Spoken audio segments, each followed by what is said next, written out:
You're listening to the All Systems Go podcast, the show that teaches you everything you need to know to put your business on autopilot. Learn how to deploy automated marketing and sales systems in your business the right way with your host, the professor of automation himself and founder of Automation Bridge, Chris Davis.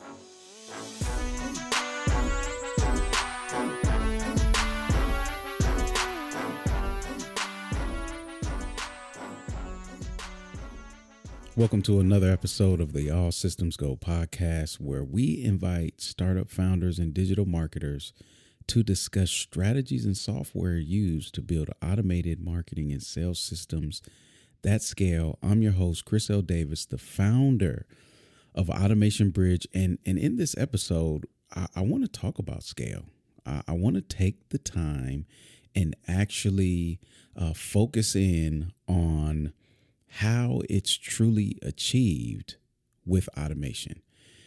And I think this is important because unfortunately the term scale has become more cliche in the market. It's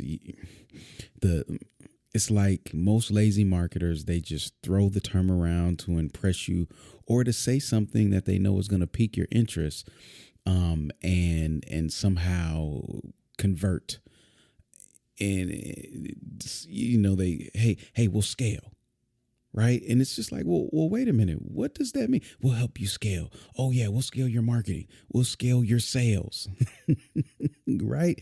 And it's like they can use this terminology, but really struggle on delivering and bringing it to pass. And mainly because they just don't understand what it is. They think that scale is growth. Scale is a type of growth. Yes, right? But rapid scale is really what people hear.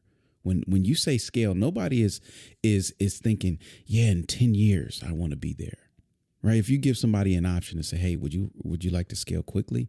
Most people by default are leaning towards fast scale. Now, this doesn't mean that there are not entrepreneurs out there that understand things are a process and they understand things take time. What I'm telling you is preferential.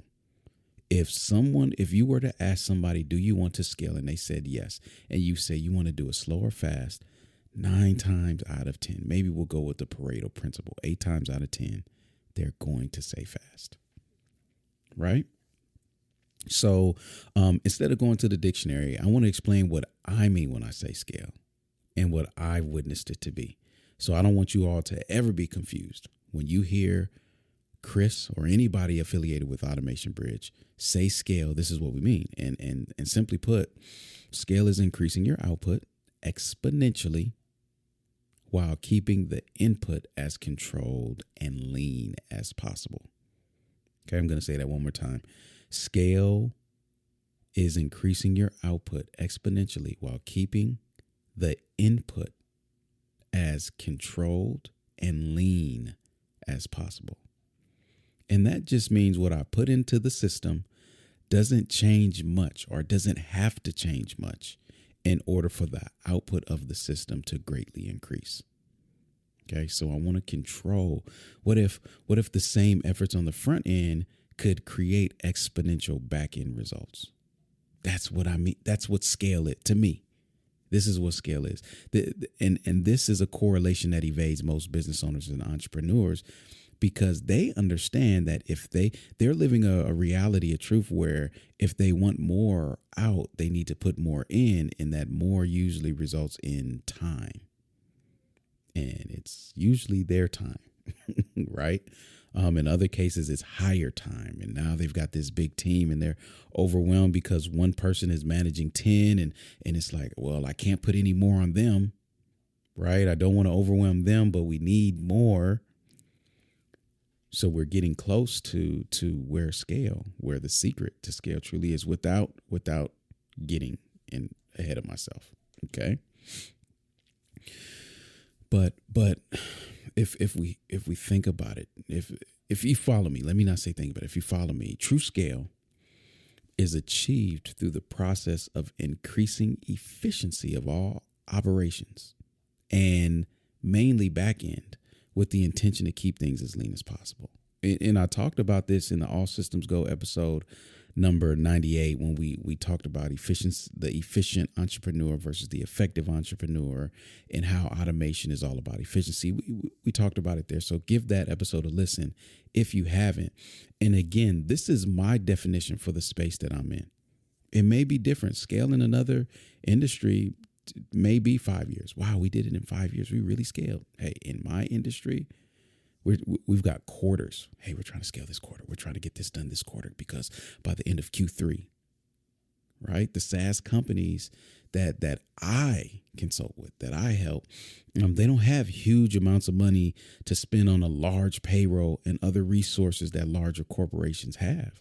They need the most out of their current team, their current funding that they've raised, and all of their current efforts, all of which cannot increase the time required to do so because the founder's time is finite. Their effort, their energy, their brain capacity. And what happens is it becomes a losing game. So how do you break the correlation between time and effort in and what you get out? How do I actually scale? Chris, I don't like my correlation. I can reach 1 million. I really can. If I just work 80 more hours this week, or if I hire 10 more people. And I'm not saying anything is wrong with that, but you're listening to the All Systems Go podcast. We're talking about automation, increasing of efficiency so that you don't have to do as much, which means let me just say this. Just because you don't have to do it doesn't mean that you just dump it on hired help. Delegate, yes, but don't just dump it on, hey, I just don't want to do this. Because that has negative implications as well when we get to what the true secret is. And matter of fact, let's just get there. What is the secret? If you want to scale, it's not where people are usually talking about. The secret to scale is you increase your capacity to deliver, period. Many will agree. But what I found is you'll hit a capacity issue before you hit a lead generation issue, especially for service-based businesses and SaaS companies. For instance, if you're looking for new users, you may be a strategic partner away. You may be a webinar away. You may be a presentation away from cracking that code. You're just lacking the strategy. And what most people do when they lack strategy, they go to the market to what everybody else is doing. Oh, they're running paid advertising. Oh, they're blogging. Oh, they're this. Oh, they're that. Instead of really taking the time to invest in getting a sound strategy and realizing, wait a minute, I've got resources that are tangential to me right now. I don't have to run paid advertising at this level. I can reach out to these partners, these founders, these communities, and get an insurgence of users. Right? So lead generation, for me, in my experience, doesn't become as much of a mystery more than a strategy. But once you have that in place, what you are going to do is get overwhelmed on the back end delivery. And that's the part that people overlook and they trip up. And that is what prevents them from scaling. Okay. So the secret to scale is increasing your capacity to deliver. How you deliver your product and or services is going to have a direct impact on how you scale and what your scale looks like. I've seen companies go from getting started to overbooked just off referrals alone. They started out, they needed to land a couple clients, and before they knew it, they didn't have capacity to take on any more. Because those clients were satisfied and told other people. But now they're like, oh my gosh, I'm out of capacity. But guess what? I'm not at the revenue that I need to be at either. So what do people start doing? They start looking at their pricing. Oh, I'll just increase my pricing. Since I can only take on 3, I'll charge all of them $33,000. And that's my way to $100K. Right? Let's be honest, it's a tough equation to solve if I have more than enough work, but don't have more than enough money made from that work. It's not always a pricing issue. Sometimes it is. It's not always just pricing, though. I need more, but I can't handle more, right? This is all about your delivery, streamlining the back end processes. Many times we focus too much on the front end. And this is why most of my time isn't spent on establishing marketing and sales systems when I'm consulting for highly profitable companies. Usually they have some form of that in place, honestly. I'm just, like amplifying that through organization and streamlining. And now this is really a good place to insert. This is what the Automation Service Provider Program covers, is how to get your marketing and sales systems in place so that they're automated, so that you can check this box. It's where every business should start, because you need a systematic and consistent means of generating and closing leads. That is literally why I created the program. Okay. This podcast is what is all about what takes place after that is successful. So many of you are struggling just getting that in place. If you're a digital marketer, what are you waiting on? Come join the program. Come join the community and speed that process up. Okay. If you've already got that in place and you've been scratching your head, how do we get more? I can't hire more. I'm overwhelmed with the people that we have. Keep listening. So when you have good lead gen and a conversion system in place, you don't have to keep modifying or adding to it. I want you to go listen to the All Systems Go episode 111. It was about my first time getting a system in place. And you'll hear me say, once I got it in place, I realized, wait a minute, it did not require all of this ongoing attention. It was pretty self-operative, self-containing. The systems worked. They were generating leads. They were converting leads. Every now and then, you're looking at your metrics. You do a tweak now here and there, but these are not 8-hour tweaks. Maybe it's 30 minutes a day. You get what I'm saying? Your time is now freed up. So when you have that type of system in place, you just need to keep sending people through it and being strategic, right? Tapping into the right audiences.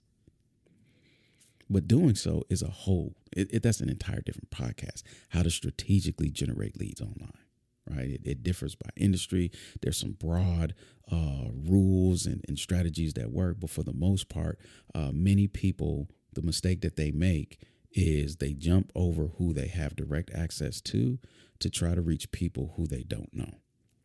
And when you're thinking about concentric circles and the middle being people who you know the most, the outer circles being people who know nothing about you, there's a lot of marketing that you all need to do better with, strategic wise, on the people in those most inner circle, concentric circles. A lot of money to be made that's left on the table. Okay. But again, another episode. Right now, I need to make the assumption that you already have a steady stream of clients. Your next hurdle is going to be how you deliver to your clients. And this is relative. You could have a business that you just started out. Maybe you're making $50,000 and you want to be making $100,000. However, you've got 10 clients and you just can't see. Listen, how would I bring on another one? Let me just stick with what I got. Maybe some time will free up. Right. So it depends on the scale and where you're at in business. However, how you deliver your product and or service is going to determine how you scale. So delivery consists of 3 things. I want to be clear: onboarding, fulfillment, and conversion. Onboarding is, and this is all after they've become a customer, by the way. When we talk about delivery, it's delivery to customers alone. I should have said that earlier. I guess I just assumed when I say delivery, you weren't thinking of lead magnet demos and all. No, customer delivery. I'm so sorry. It took me 14 minutes into this podcast to clarify that. Customer delivery. Okay. I don't want you to make any assumptions. I'm trying to connect all the dots for you. And customer delivery consists of onboarding, fulfillment, and conversion. Onboarding, getting them started on the new customer journey, right? Because the lead customer journey has ended. Now I need to get them started and get them acclimated as a customer, right? So getting them acclimated as a customer. Let's say that, all right? Fulfillment is completing that journey, right? So we got them started. They became a customer. They're on this journey. Onboarding, make sure they have everything that they need to complete it. Fulfillment becomes the completion of it. Conversion is the start of a new journey. So we convert a customer, we get them acclimated, we complete whatever it is that they converted on, then we convert them again. It's cyclical. This is your fulfillment. And some of you, the good thing is you have the conversion element built in, ongoing. Maybe it's a retainer, maybe it's a subscription, maybe there's, that's part of your proposal, right? But this is the process. How you move through those three phases is going to determine how you scale. And automation looks different for these areas of business. We're no longer talking about landing pages. A lot of times, guess what? We're not even that much heavily focused on the CRM. We break beyond the quote unquote basics of marketing and sales. And by the way, this is where most digital marketers taper off. Listen, I'm in the deep end now. I'm in the ocean. Okay, digital marketer, you could, as long as your feet was touching the bottom of the ocean, the sand, you were good in the ocean, and maybe you could even swim a little bit, but you get fatigued quick, you got to go back to shore. Automation, we go into the deep waters, okay, beyond the marketing and sales systems, and we get into applying automation to other operational areas of your business, okay? In the famous words from from one of the movies I grew up watching, "Don't be a menace while drinking juice in the hood in South Central." If you can't swim, you bound to drown. No more true statement than when we talk about automating the other operational areas of your business. Okay, we're going in deep water. I'm nothing against you all on the shore, digital marketers, marketing and sales. There's a lot. When you go to the beach, isn't that where the party is? Right? Everybody's on the shore, knee deep, maybe thigh deep. Some people are up to their neck in the water playing. It's great. There's a lot of success to be had. Nothing wrong with it. However, for those that want true, big, deeper pockets, they want bigger scale. They want more. It's not for everybody. We're out in the deep end, deep blue. You can't see the bottom. Okay. This is what I like to refer to as administrative automation. Not only is it hard to swim out here, guess what? This isn't the sexy stuff. It's just not, it's not the fun stuff that you can talk about. Look at what I've done. If you're talking about it to another techie person, perhaps, and you can go listen to the All Systems Go episode number 47, and that'll go into detail about the sexy and not so sexy side of automation. But this is definitely the non-sexy part. Is the administrative automation. However, watch this. And by non-sexy is, I'm starting to see more marketers start to say, hey, look at my SOPs, download this. So we're starting to see some people acknowledge, like this is important, right?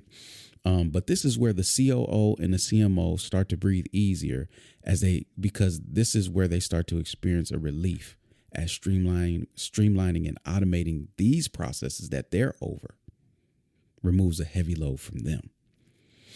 And I'll say this, they get left out. Can we just be honest?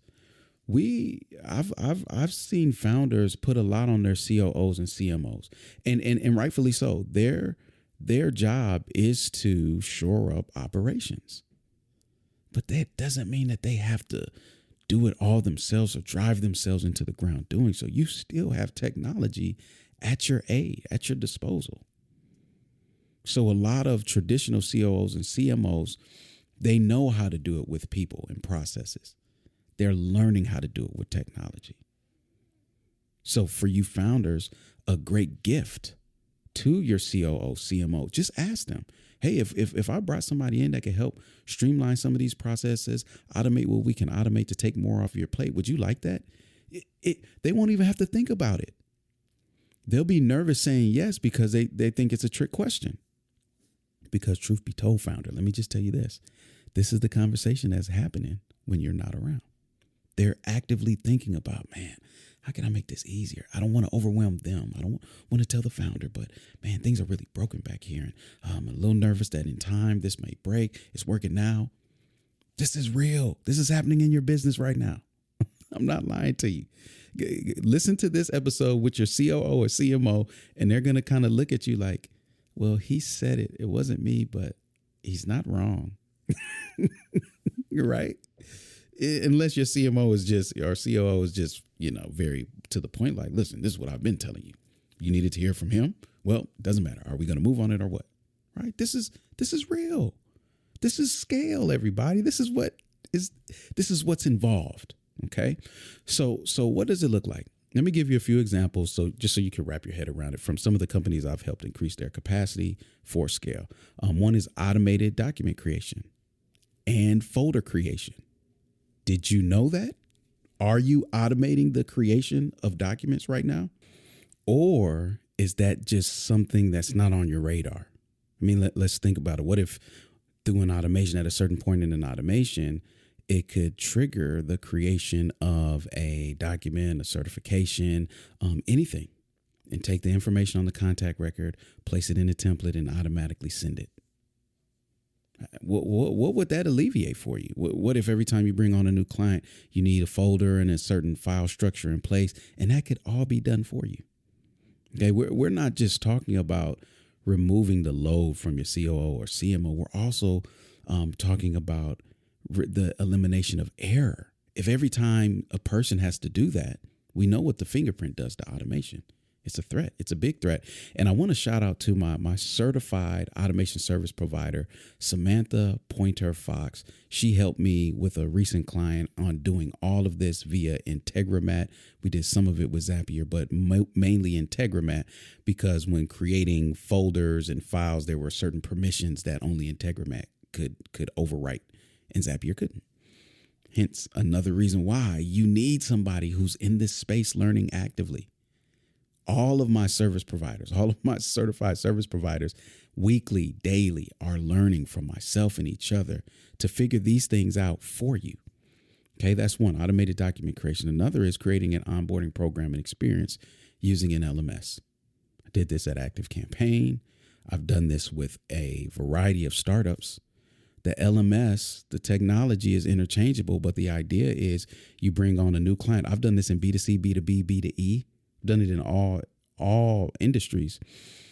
Is there steps that they can walk through? Don't walk them through a checklist. Make it an experience. Doesn't have to be lesson 1, lesson 2. It's getting them acclimated. Hey, here's what you just did. Here's what's coming next. Right? LMS can be very effective, mainly because you can track the progress. You can track the progress. You can see where they're at. So you can see where the breakdown is fairly easily in your onboarding process. If somebody's completed the entire program, we'll say, and still has questions, well, maybe it wasn't that effective. What happens when they're not completing? Maybe there's some value miscommunication there, right? It's trackable. This is technology that's usually used for like courses, coaches, and consultants. But this has very, very powerful implications and results for small businesses and enterprises. And that last one I'll throw up there is revamping a sales pipeline to sync with your project management tool. This is heavy. Because you may have a lead pipeline, a customer pipeline, and again, in customer delivery, it's not just about the stages of the pipeline. It's really those tasks. And all of those tasks may not be able to live in your CRM. You know, when I do these integrations, I'm mainly using ClickUp. Some people love Monday. There's still some dinosaurs out there using like Basecamp. Teamwork is fairly limited in my experience in terms of automation, but ClickUp allows me. Let me give a shout out to Asana. I don't use it, don't recommend it. I know a lot of my friends and peers do, not for me. ClickUp just has so much automation. That's another topic, right? Project management software, automation of project management software. You see how disciplined I have to be on these podcasts, don't you? I can go on a tangent on any point that I bring up. But the whole point is there are some tasks, there's some processes that should not exist in your CRM. So when is that point? And when can your CRM then talk to your project management space? Create the task, spin up a checklist, automatically assign people to it. And there may be some people on your team that just work through your project management software. Can you see the orchestration of the back end here? I've got a program that people go through, and as they are going through in their onboarding, we're preparing the folder and documents to share because we need to share sensitive information, or we need to collect information. We want to keep it all centralized. And as they're going through the program, we've got tasks that need to be completed on our side, and they're easily distributed through our project management because it's integrated with our CRM. And this is just the beginning. Just saying that, COOs, CMOs, did you get excited a little bit? Did you get a little tingle in your toes? Like, oh my gosh, there's a way to do that? Yes. And there's a way to do much more. Again, those are just a few. There's new use cases and needs that arise daily, it seems, for me. You know, with the more SaaS companies I engage with, the more I see. But to summarize it all, if you're looking to scale, you need a basic marketing and sales system in place. Check. We've talked about that many times on this podcast.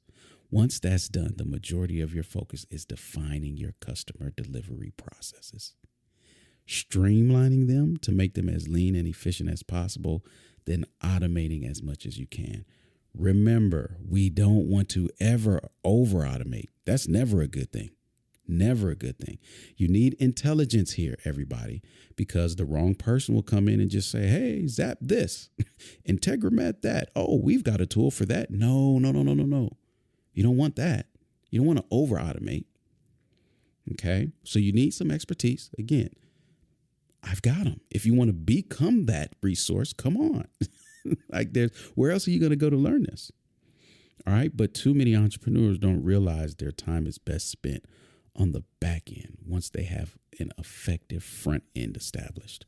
So you want to scale. The secret to that, especially for you in service-based businesses, and this applies to a lot of SaaS companies because SaaS has expanded beyond just software for consumers. There's a lot of B2B SaaS companies out there that have a subscription platform, but also the customer delivery involves people and services. Okay? If you want to scale, you've got to get focused on the delivery, fulfillment, and conversion of your customers, post-customer experience. That is where the scale. That's where you increase your capacity. That's where you increase your ability to generate revenue without increasing the time required from everybody collectively. Thank you for tuning in to this episode of the All Systems Go podcast. If you enjoyed it, make sure that you're subscribed. At the time of recording, the All Systems Go podcast is free to subscribe to, and it can be found in Apple Podcasts, Google Podcasts, YouTube, or wherever you get your podcasts. New episodes are released every Thursday, so make sure you're subscribed so that you don't miss out. And while you're at it, please leave us a 5-star rating and review to show some love, but also to help future listeners more easily find the podcast so they can experience the value and goodness as well. We've compiled all resources mentioned on the podcast, as well as other resources that are extremely valuable and effective at helping you grow your marketing automation skills quickly. And you can access them all at allsystemsgopodcast.com. Thanks again for listening. And until next time I see you online, automate responsibly, my friends.